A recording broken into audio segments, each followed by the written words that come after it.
This airplane is the smallest Air Force One that's ever been made, and today our mission is to fly it from Milwaukee, Wisconsin to Oshkosh, home of the world's largest air show, and things are about to get busy. But this mission is about more than just flying to Oshkosh. It's about the story behind the airplane and the president who once flew it. We've got a lot to talk about, so let's get started. I'm Hoover, and welcome to Hoover's Hangar.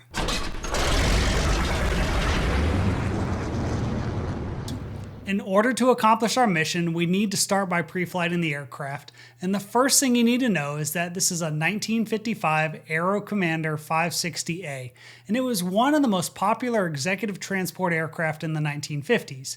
Now I realize it might not look like much at first glance, but Dwight D. Eisenhower used this plane when he was president, and he even flew it himself occasionally, so it's a really neat piece of history. As far as pre-flight, it's a general aviation airplane, so nothing too special about it. It's got some unique, kind of quirky nature things about it. Normally aspirated engines on this 1955 version. And so checking it, obviously you're just checking for the prop. By the way, this is Bob, and he's the pilot that's going to be flying the plane today, but more about him later. For right now, there was a question that I really needed to ask him. Do you think Eisenhower did his own pre-flight? I seriously doubt it. But he was a pilot, so I'm sure at some point in his training and all of that he did some pre-flights, but I doubt he did his own pre-flight on this airplane. At this point, it's worth mentioning that Dwight D. Eisenhower started learning to fly when he was 46 years old, fulfilling a lifelong dream. Now, he did his initial training in a steerman while he was serving in the Philippines as an assistant to General Douglas MacArthur and helping create the first Philippine Air Force. One of his instructors said he was a poor pilot but a good student, and despite the fact that it took him over 2 years of training, he finally got his license in 1939 when he was almost 49 years old. He would go on to become the General of the Army and the Supreme Commander of the Allied Expeditionary Force, seen in this photo talking to the men just before they boarded their airplanes to participate in the first assault on D-Day, June 6, 1944. And the fact that I was about to get to fly on the plane that he once flew himself was really just starting to sink in. I just can't imagine a president today being able to fly his own aircraft. Yeah, it's a little different. But I guess it's definitely a different environment, different world back then. A much smaller entourage traveling with the president as far as the security detail. And when the commander-in-chief says he wants to fly the airplane and he's licensed to do so, I guess you just let him do what he says, right? So on most airplanes, part of the pre-flight includes checking your oil level. But with this airplane, all the oil, once the aircraft sits for about an hour, all the oil drains down into the sump. So what we actually do on this airplane is as soon as we shut the engines down from a flight, we check the oil, we top off anything it needs to be, and then we record what the final level was of that oil for the guy that gets the airplane next. And we keep that in a logbook in the airplane. That way, if you come out to the airplane, you can look and you can see where the oil level's finished, the hydraulic fluid, all that stuff, right after you shut down. As Bob continued the pre-flight, I want to point out that this aircraft was actually sold by the Air Force in 1960 and used for a variety of civilian training and freight hauling missions before it fell into disrepair. Thankfully, in 1997, a man named Scott Main purchased it at an auction, and he spent many years restoring it back to pristine condition as an original L-26B White House aircraft, and the Commemorative Air Force acquired it in 2019, where to this day they still proudly display it at air shows, tour stops, and special events all around the country. The other kind of unique thing about this airplane is the way the nose wheel steers. This is not a shimmy dampener, it's an actual hydraulic actuator that steers the nose wheel. So there's no connection between the nose wheel itself and the rudder in the back, unlike most general aviation airplanes. So when you're taxiing around, instead of steering the nose wheel with the rudder deflection, you're actually using kind of the toe brakes, but not enough to engage the brakes. So you're pressing on the top of the rudder pedals, just enough to engage the nose wheel steering, but not so much that you actually hit the brakes on the mains. It's probably the most difficult thing for most people to get used to when they get checked out in the airplane, because it's unlike any other airplanes out there. And I think all the Aero Commanders still use that same kind of a setup, but I'm not 100% sure of that. We're going to talk a lot more about the aircraft and its capabilities later when we get airborne, but I figured this is a good time to share with you a little bit more about our mission. Our goal is to make it safely to the world's largest general aviation air show, known formally as EAA Airventure Oshkosh. If you've never heard of it or been to this air show, here's what you need to know. Every summer, this small airport in Wisconsin transforms into the busiest piece of airspace in the entire world. For 1 week, Oshkosh draws in over 700,000 people and more than 10,000 aircraft from all around the globe. One of the reasons why Oshkosh is so special is the variety of aircraft you can see on display or performing at the show. You might catch a glimpse of some of the newest aircraft on the market today, and then make your way over to tour the historic Warbird aircraft, while also watching all kinds of airplanes, including formation flights and fighter jets flying overhead. But it's more than just airplanes. This is about the aviation community, where you can meet up with old friends, make some new ones, and everywhere you go, you can hear incredible stories, learn something new, and be inspired.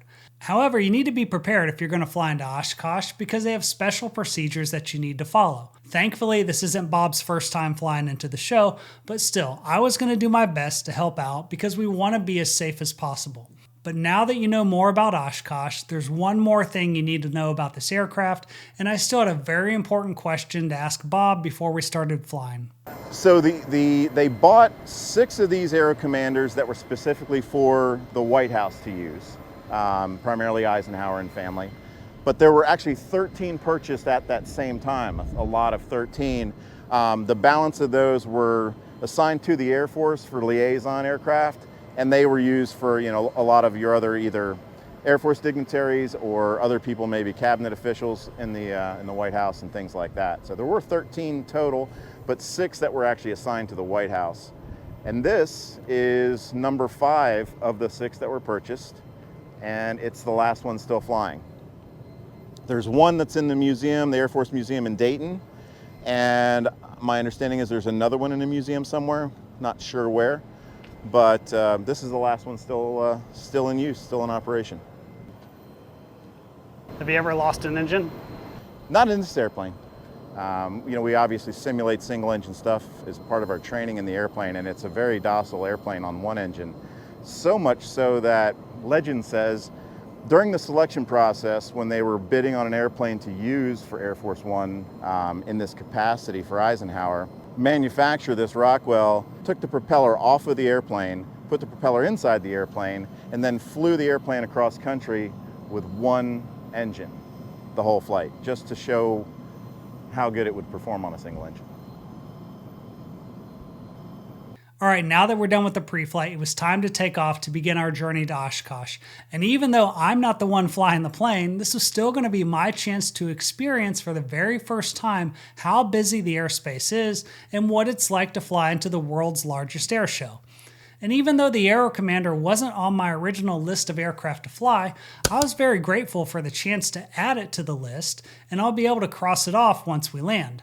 But before we get to that point, first we need to start the engines. All right, ready for starting? Start number 2 first. Clear prop!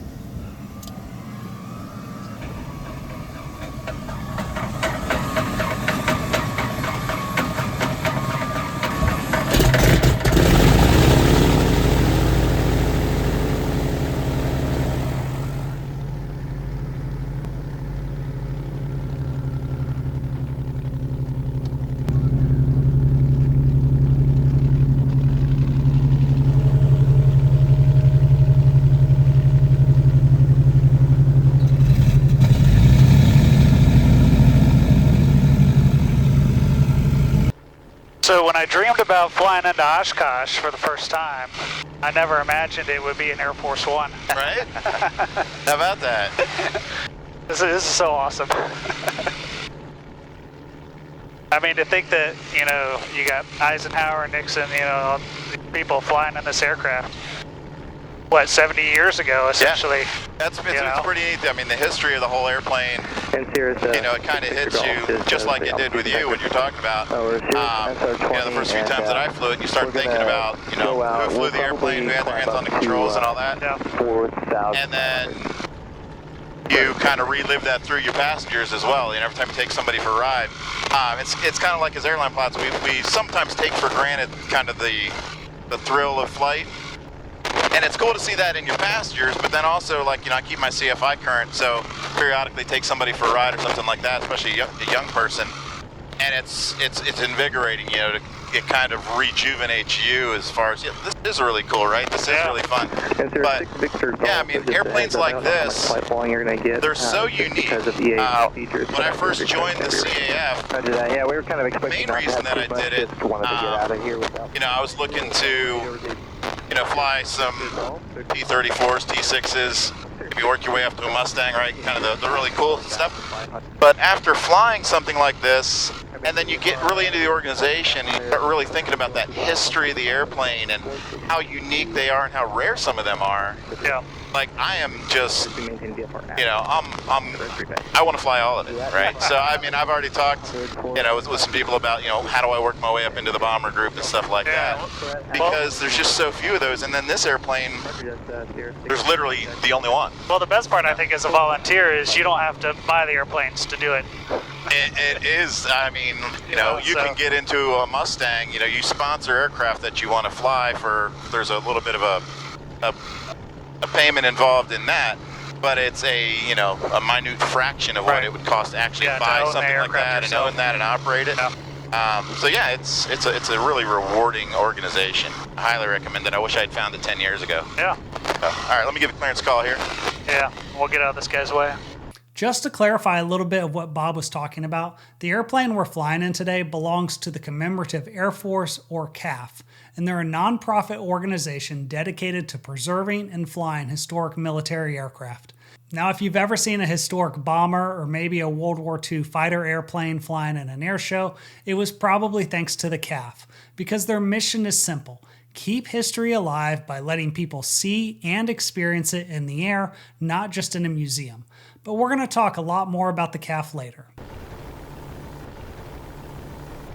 Ground November 30 uniform at signature taxi with Delta for departure to the north. 30 uniform, Milwaukee ground runway 7 left, taxi via Foxtrot to Charlie, cross runway 13. Foxtrot Charlie, clear to cross 13 on our way to 7 left. November 30 uniform. Ground Delta 2999, Delta 46, ready to push. Delta 2999, ground, pushback 46, your discretion. Push is ours, Delta 2999. All right, we're doing Foxtrot Charlie. We're clear to cross runway 13 right here.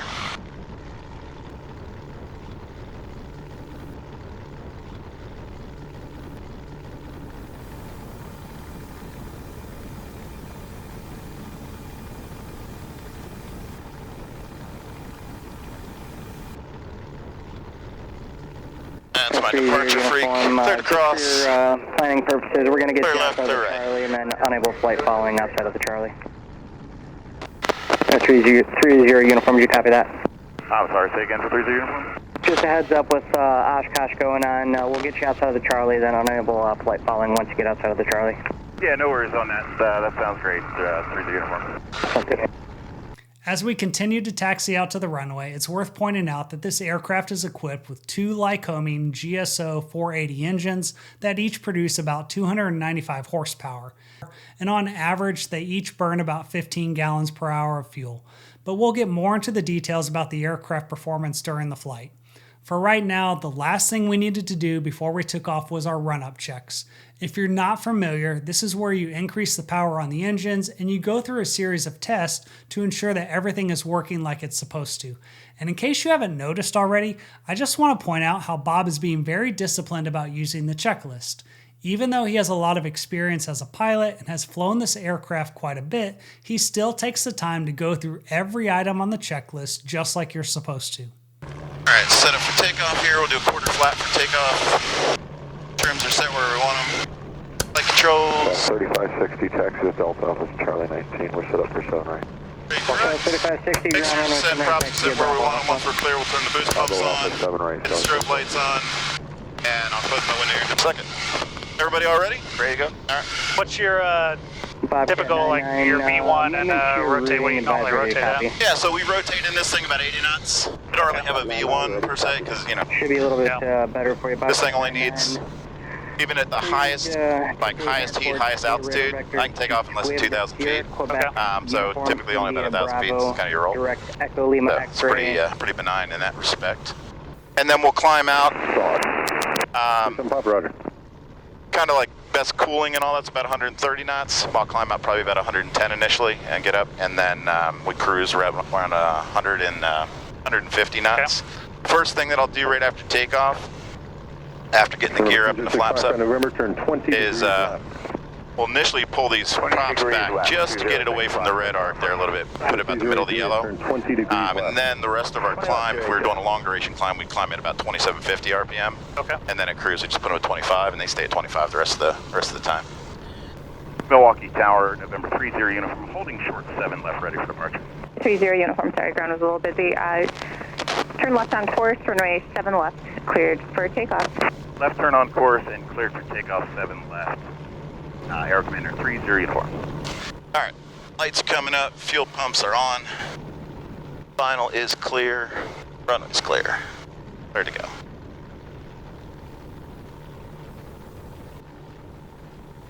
So we typically do kind of a rolling takeoff on this airplane. Yep. Just because it's kind of easier with the way the steering gets weird, because there's no rudder effectiveness until about 40 knots. So I'm steering with my toes and trying to be kind of ginger with it to not engage the brakes initially. Then once I get enough effectiveness, I'll be able to drop my feet down and just steer with the rudders themselves. And it's a real slow push up on the power.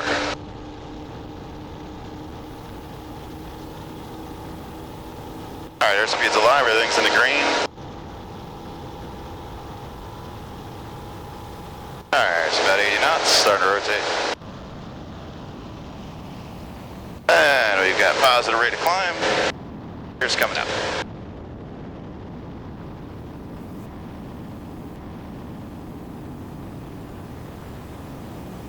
All right, after 100 feet and 100 knots, flaps can come up.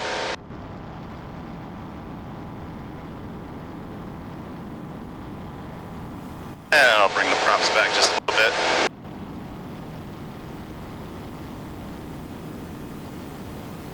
I'll tell you what, that 80 knots happens a lot faster than it does in a Cessna 172. It sure does. And it feels a lot faster too. Yeah. Well, you're sitting so low to the ground, it's, you know, But yeah, you can really feel that ground rush. feel like you're driving a go-kart a little bit on the ground there. All right, starting to turn out to the left. And fuel pump off, good fuel pressure. Fuel pumps off, good fuel pressure.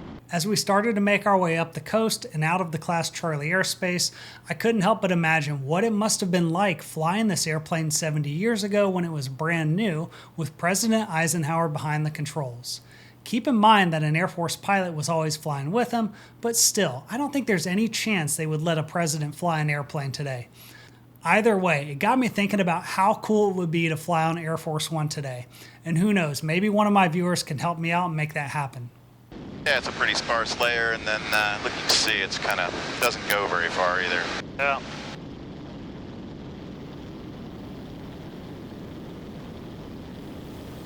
All right, props back. But It's a little weird in this airplane too. Normally you bring your manifold pressure back first. Right. This airplane, you do not do that. In fact, if you were going to climb out, you don't bring your manifold pressure back until you've actually reached your cruise altitude, because the way the engine's designed, if you bring it back early, you can actually overheat the engine. It's designed with kind of its own little feature that it'll maintain a cooler run on the engines if you leave it wide open. Because it's got, I forget what it's called, something kind of automated in there where it helps to manage that. But if you start bringing the power back early in the climb, it kind of disables that, takes it out of the equation. So there's no autopilot on this, right? That is correct. Unless you inflate one and put it in the seat next to you. Yeah. I think I've seen that movie. If you haven't, shame on you. You can't call yourself a pilot.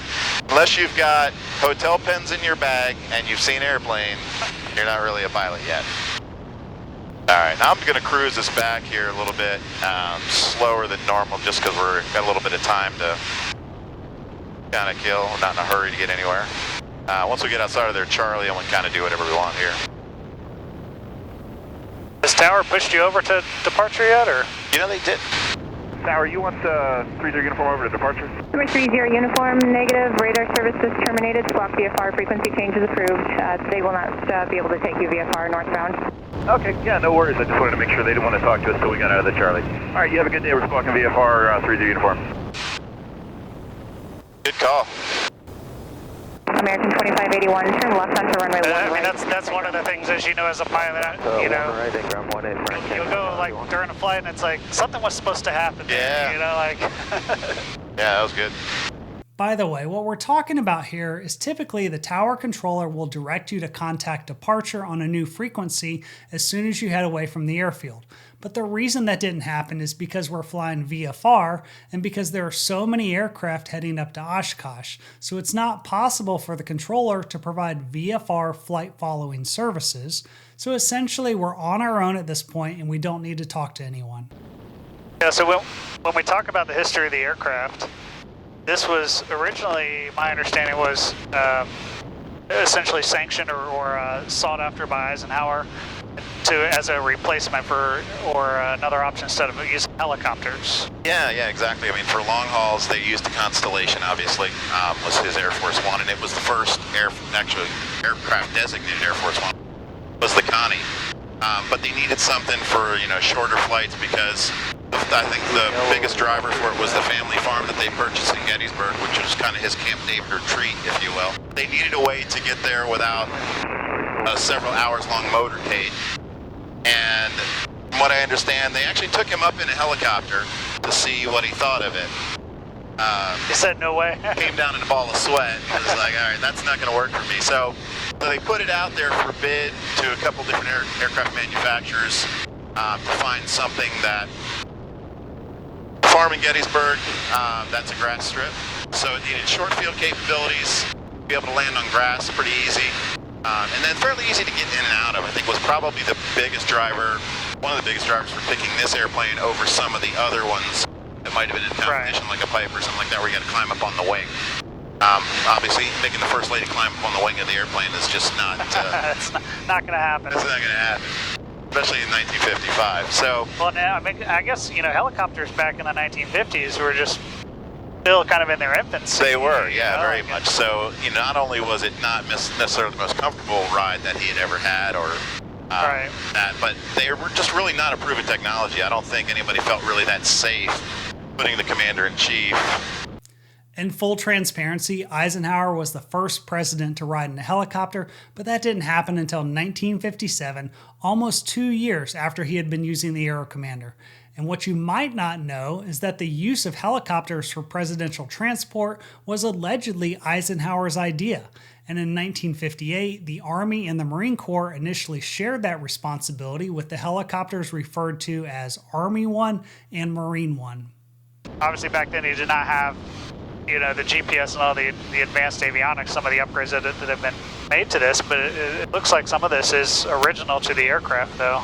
Yeah, a lot of what's on the panel, especially up here and mostly on your side, the minus these the radio stack there. A lot of these gauges and things, those are original. They have, like you see here, we've got this Garmin Navigator that was there. And then we also had Aspen Avionics donated this primary flight display for a replacement on this side. It's a great display, but to be honest with you, just because the way the Commemorative Air Force operates, we don't fly IFR unless we absolutely have to get somewhere, and then we get a waiver from the organization to do it. But generally, these aircraft are rare, especially, this is one of a kind. Right. So we don't fly them at night. We don't fly them in IMC unless we absolutely have to. So pretty much I'm navigating VFR, and most of the time I'm just looking out the window where I want to go. The navigator's great to kind of point me in the right direction. Right. And I think you told me 6 of these were made, and this is the only one that's still in existence, or at least only one still flying. Operational. That's right. Yeah, there's one in Dayton, Ohio. This was number 5 of the 6 that they purchased in the initial buy. And yeah, it's the only one that still flies today. And you were saying the engine's Lycoming 480s? Lycoming 480s, yep. They're carbureted engines. It's got a pressure carburetor. So the mixture control on this, we just leave it set full forward as we go up and we go down, and that just expands and contracts as it needs to regulate the fuel flow. And you'll notice the fuel flow meters right here, they're pegged out at 15 gallons per hour. And we're down at, 1,500 feet. And if we went up to 10,000 feet, they'd say exactly the same thing. That's pretty economical. It is. I mean, it's not a bad fuel burn for a twin. You're doing, in the book, 29 gallons total. We round it up to 30, just, be more conservative with it. Easy math, too. Yeah, it's easy math. It's conservative. And, yeah, it's not a bad burn at all. I mean, if you had this as a personal airplane, as you can see, you flying around here, we're down low. It's a pretty nice day, but even below clouds in the summertime where you normally get bumped around in a GA airplane, this thing's pretty smooth because it's about a 6,000 pound airplane. So it's got a little bit of weight to it. Okay, so 6,000 pounds. It looks like, I see the fuel gauge goes up to 135 gallons, but the max is, the tanks carry 156? 156, that's correct, yeah. Okay. So there's actually 4 tank bladders inside that are all interconnected. There's one spot to fill it from.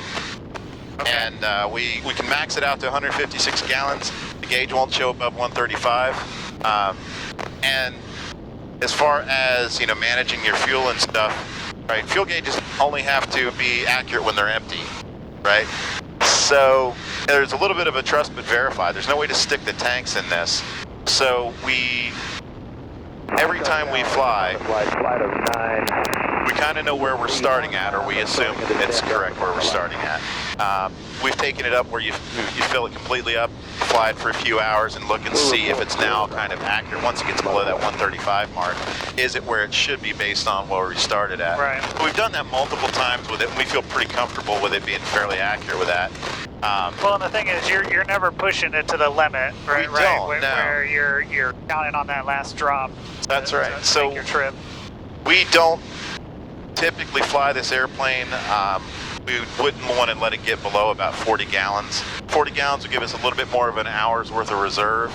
But in addition to that, the weight and balance on this aircraft is a little bit unique because the wing is behind us. Yeah. The fuel is in the wing. So the center of gravity on this airplane, there's not much aft. The baggage compartment and the aft baggage is the only thing that is actually aft CG.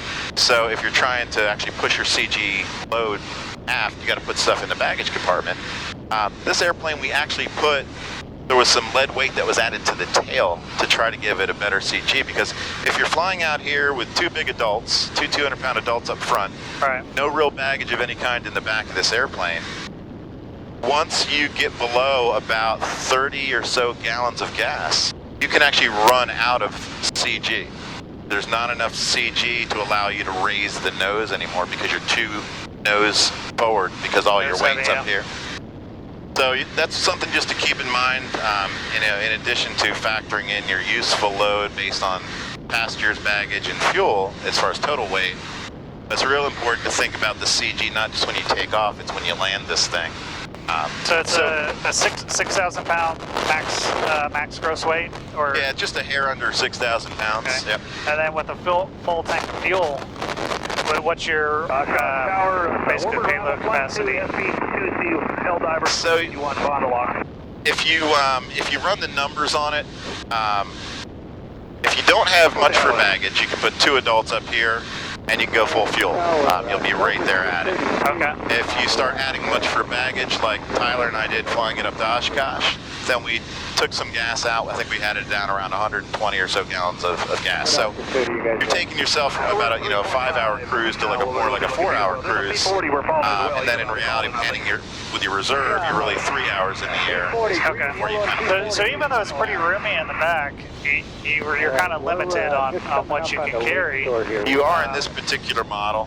The later models after 1955, they started putting bigger engines on them. Today's models, there's turboprops that are out there with PT6s and stuff. Right. And those, much like a Cessna Caravan, you just put as much stuff as you can carry and as many people as you want, and you can go all day with that. Yeah. So yeah. big improvement over the years in the airplane. Well, I think it's something Eisenhower probably didn't have to worry too much about, just going the short flight up to the farm. You know, but for somebody, people do own this aircraft. You said now. Oh yeah, absolutely. There's, in fact, there's a guy in the hangar across from me where I keep my my personal airplane, and he's got a newer Aero Commander with bigger turboprops on there, and beautiful airplane. And yeah, he just puts as much stuff as he wants to in there. Yeah. And as you can see with the room in the back, behind us right now, there's actually 2 more seats that would go right behind us. To face rear. Make like club seating. One of the seats can face forward or aft, and the other one usually faces forward. But so there's a nice seating configuration, but it's kind of a wide cabin as well. So for passenger comfort, it's a great airplane. Yeah. Yeah, sure. I mean it's very roomy up here in the. Yeah, it's not bad at all. I mean, if we were in a Twin Seneca or even like an Aztec or something like that, we're pretty much shoulder to shoulder at that point for sure. All right, now this aircraft has something that I haven't seen before. This little gauge up here. So, tell me about that. That was my first question too. I looked at it and I'm like, what in the world does this thing do? Because it doesn't seem to be connected to anything. And it's actually one of the most simple things that it could be, and it's actually a great tool. When they tell you what the ATIS is at the airport, if it's information golf, you just put it right there, and then you remember when you're calling the tower, oh, I've got information golf. That's it. Oh my gosh. I've never seen it in another airplane. I don't know who invented it or when it came out, but it's a great tool. And it's probably a $200 part too. Oh, I'm sure. To replace the utility of an ink pen. Yeah. And a piece of paper. Well, the other thing interesting about this airplane too, because of its age and uniqueness and all that, we were talking about the fuel system. So, like I said, there's 4 bladders inside the airplane, but there's only one place to fill it. It's up on the top of the wing. Yeah. And it's a fuel cap. Unlike most fuel caps that have a handle or something that twists open, this one is flush, and you open it with a screwdriver, and then there's a little flap door on the inside. But that fuel cap, you can't find them anywhere. Okay. We've got one spare in the airplane for that. But my understanding is it's about a $2,000 part, just a little round fuel cap, because you need to get yourself a 3D printer. Yeah, so we, as a rule of thumb, when we get fuel anywhere, sometimes we'll let the fueler actually put the fuel in. We get up on the ladder, we take the fuel cap off. We get up on the ladder, we put the fuel cap back on. Yeah. So do you have 2 sets of gear indications here? Yeah, so you'll have 3 green lights, and then you get like 3 meatballs that show up right there as well. What's kind of interesting about this is definitely an original piece of equipment. Yeah, and the flap indicator. That's our flap indicator, and that's a paper card. That's a paper card that's on a movable piece of plastic or metal back there. And there's been a couple occasions where you put the flaps down and you don't see any flap indication. So like they did in, the Apollo days, you just go up here and tap on the glass a little bit and it starts moving. So how did you get into flying this? Because, tell me a little bit more about your background. I mean, you're flying for the airlines now, but yeah, where did you start in aviation? So I started in aviation. My dad was in the Air Force. He was a loadmaster, master sergeant in the Air Force. And so I kind of grew up around airplanes in Hawaii. Just fell in love with all that. The original plan was to go into the Air Force. Okay. And during school, during the 90s, with all the budget cuts and stuff like that, most of the guys in the Air Force that I talked to were not doing a lot of flying, unfortunately. So I kind of let some people talk me out of it a little bit. So I ended up in the airlines, just went an all-civilian path. I did a lot of flying at the aero clubs to get my initial ratings and stuff, so saved a lot of money that way. And I've been flying in the airlines now for about just about 2 decades.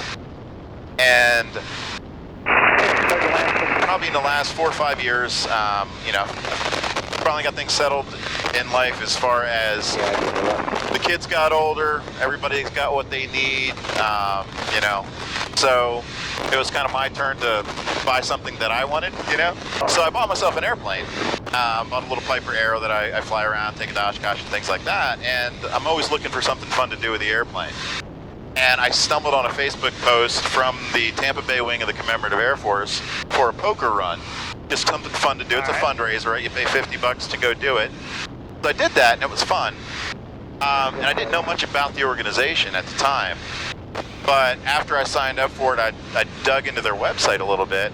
You know, it dawned on me, I'm like, okay, so this is who operates all of these amazing warbirds that you see at the air shows and things like that. I had no idea how all that worked. Then I got really excited because as I read into it, I realized that you can volunteer in the organizations to help out. And I thought, well, that would be cool. Maybe if you volunteer, you can go for a ride in some of these airplanes or something. But then as I dug into it, I realized, well, if you're a pilot, you can actually get trained and checked out to fly the airplane, which really excited me.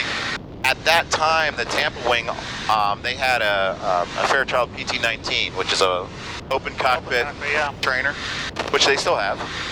And so the Tampa Bay wing was going to bring this in. Well, in having a conversation with some of the people there, one of the things that they needed was somebody who could get checked out on the airplane that also had a multi-engine flight instructor rating, because then they could train the other members and get the other members checked out on the airplane.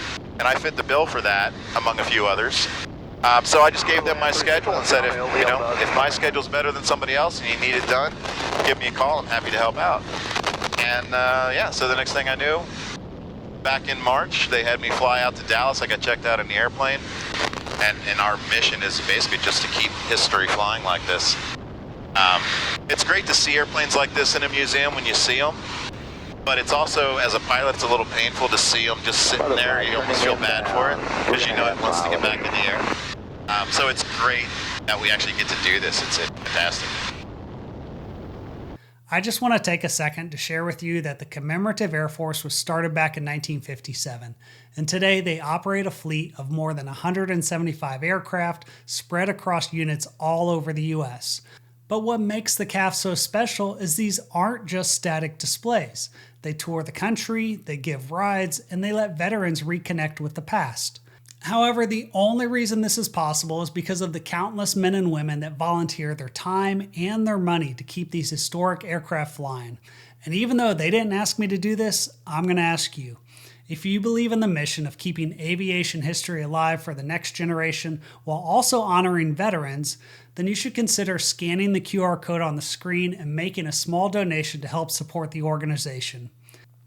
Now, when it comes to our mission today, we were about to begin the arrival into Oshkosh, but first we needed to talk a little bit about the procedure. All right, so our mission today obviously is to make it safely into Oshkosh, which to some pilots, if they've never been before, can be a very complicated process, for the arrival. I mean, I think that the in-flight guide or the procedure they have for getting in there, that guide is about 32 pages, 30-something pages long of stuff that you really have to plan ahead for. You've done this arrival how many times now?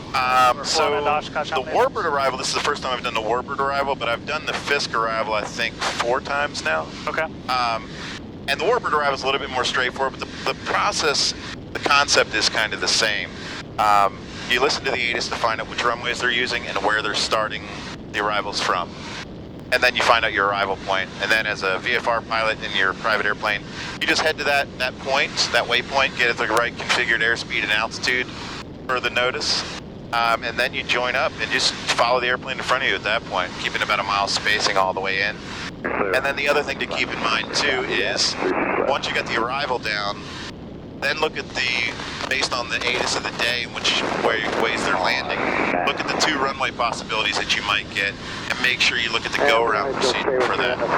Because that's the other thing to keep in mind, is when you go around, we got a lot of crowded airspace in a lot of areas, so there's specific call-outs for most of the runways in terms of where they want you to go, what direction, and when they want you to turn initially on that. So there's a lot there, but I highly encourage people to do it. Anybody can do this arrival if they just take the time to kind of study the procedure. Having an extra pair of eyes in the cockpit is always great. Well, that's what I was going to say. For somebody that's never had the opportunity to experience that volume of traffic before, or maybe they don't have a military background, so they've never done some sort of large force exercise where you're massing aircraft like that with rapid fire from the controllers, I think it'd be great to have a second person, another qualified pilot flying with you. It's a good idea to do that. And then the other thing I'd highly recommend is if you're coming from more than like an hour or 2 away, don't fly to Oshkosh on day 1. Get yourself somewhere close to Oshkosh where you're maybe like now about a a less than a 1 hour flight away. Outstanding. Get a good night's sleep, and then hit it early in the morning, and that way your stress level's low, you got plenty of extra gas to work with, not worried if you get sent around or anything like that. Right. It takes all the pressure off, and that makes a huge difference, especially for somebody coming in for the first time. Yeah, you don't want to show up and end up running out of fuel or putting yourself in a tough situation because the delay for getting in was longer than what you anticipated. That's right, and I can tell you from experience that what should be a 15-minute flight from Madison to Oshkosh can easily take an hour to actually do on the arrival. All right, just to clarify, this is a copy of the Warbird arrival that we had to fly, and it's a pretty straightforward procedure where we're going to report over the town of Fond du Lac, and then we're going to fly to Warbird Island, which is literally an island on the water. From there, we were planning on a right base to land. Oshkosh, blue and white Aero Commander Warbird over Fond du Lac, inbound. Blue and white Warbird, Roger, report the island. Report the island. Blue and white. White Cirrus demo, jet, Fond du Lac. White Cirrus, Roger, report the island. Alright, so we'll get a little further away from Bonanza, high-speed taxi. airport right over there, and then we'll be able to get down. They got a 3,300 feet. I'm a little higher than 35. Gray, yellow, Wanted to give it. Was that a Cirrus that also reported Fond du Lac? That's Cirrus jet. 2 mile right base for only Yeah, 36 so anything that's high performance or Warbirds will come in on the Warbird arrival. Okay. Thankfully, there wasn't a lot of traffic arriving when we showed up.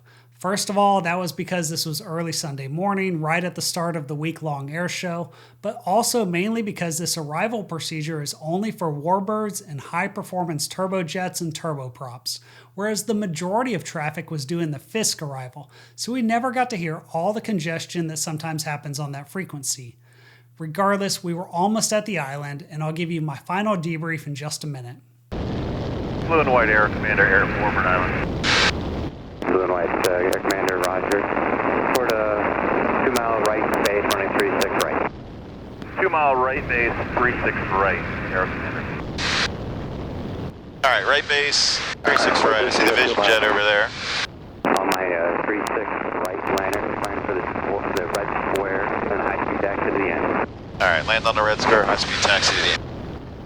We're landing on the skinny runway on the right side. Running 36 right, red square to the line.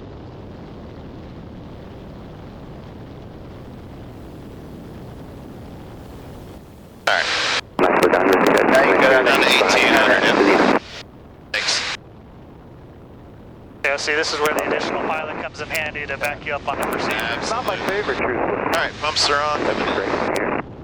Props stay at 25 the whole time. Blue light station demo. Even on a go around, you don't have to move unless you need the extra power. Blue light vision jet, Roger.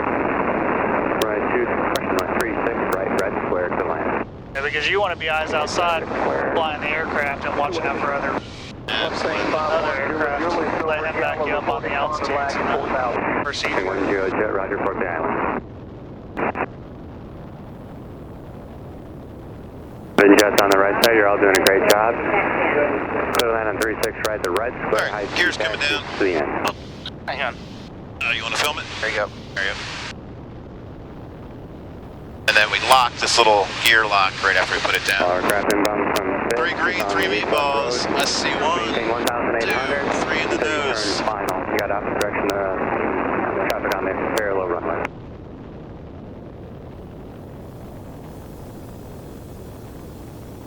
Warbird Commanders on the right base for 36 right. Warbird Commanders, Roger. 36 right, red dot, clear to land. Red dot clear to land 36 right. I'm sorry, red square, red square. Roger, red square. Flight of 6, left base, 36. Alright, get half our flaps in here. Flight of 6. Flight of 6, what? Alright, I got gas. Undercarriage, mixture, props. Flight of 6, keep your altitude until you turn final.